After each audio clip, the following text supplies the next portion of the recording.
For the Lafayette area, new listings year over year, almost a 0% change. Almost the same amount of listings 2023 versus 20. And there's a lot of reasons for that. One of the big ones is the perception of interest rates being high, and they had ticked up to as high as about 7% or so. They've come down a bit to off of that 7%, but certainly higher than the 2 and 3% that it was.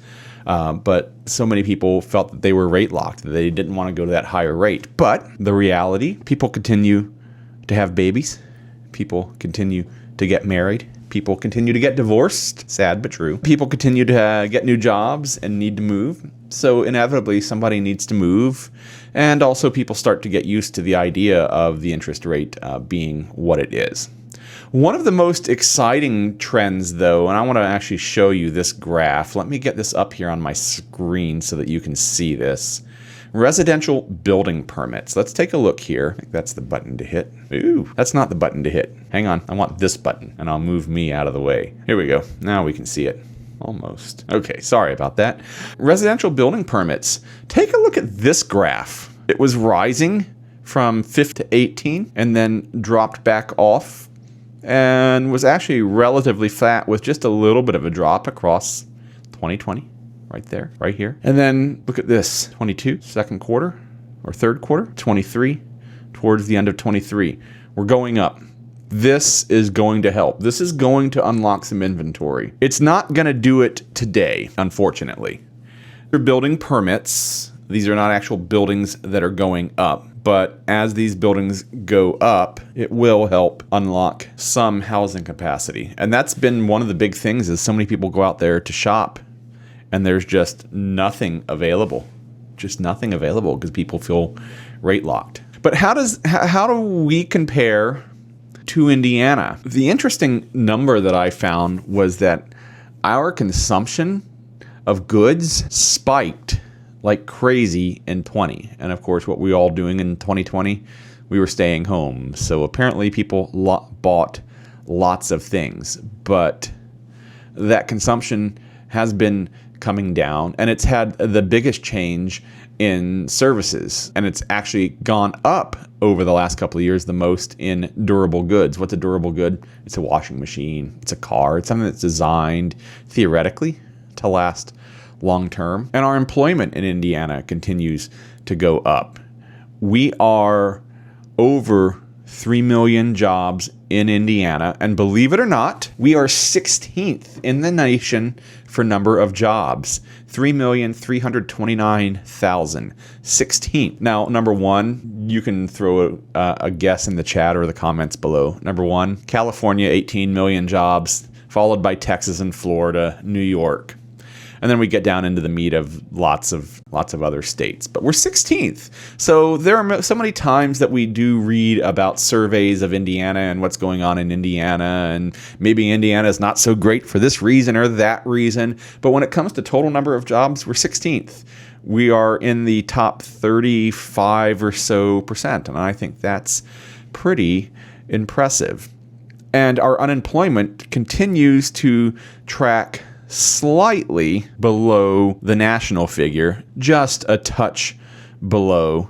It actually spiked up to the forecast, well, not the forecast, towards the end of the year last year, our statewide unemployment spiked up to just over the national average at about 3.5% and change. But it's forecast to drop to just below the national average throughout the rest of the year. So, I mean, that's a good thing. And then related to that is personal income. And I think that we all have experience of this, of inflation, of eggs costing more, or in my house, it's bacon.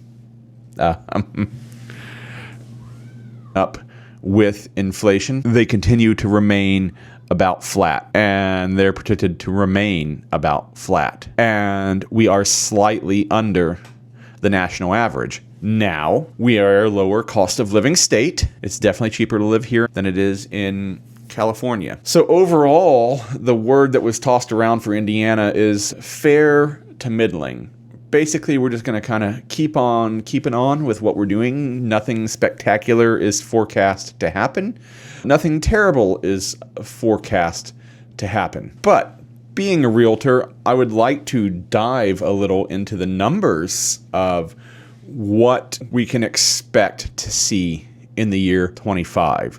And I think we can do that easiest by looking back over the last 5 years, and we can see what the graphs look like, what the trend lines look like.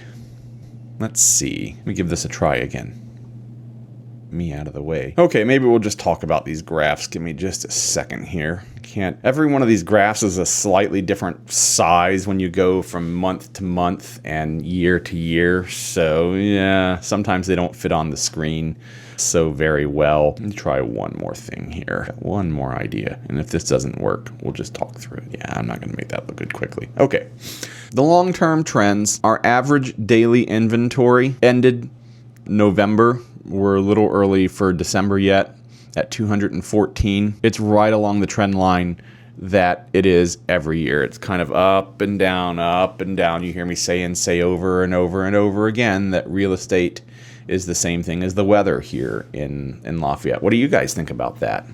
Yes? No? But the one that I really want to talk about is the median sales price. I ran into somebody this week who wanted to talk about one of my listings, and he just wanted to complain that everything was overpriced and he wasn't paying that, and that he wouldn't pay X, but he would pay Y. $100,000 difference, by the way. And while I admit that there are times that listings can be overpriced, the fact of the matter is that the median sales price in November was $303,000 county. That's right, $303,000. Let's look here. Here it is. This one's important enough, and I want to take the time to show it to you.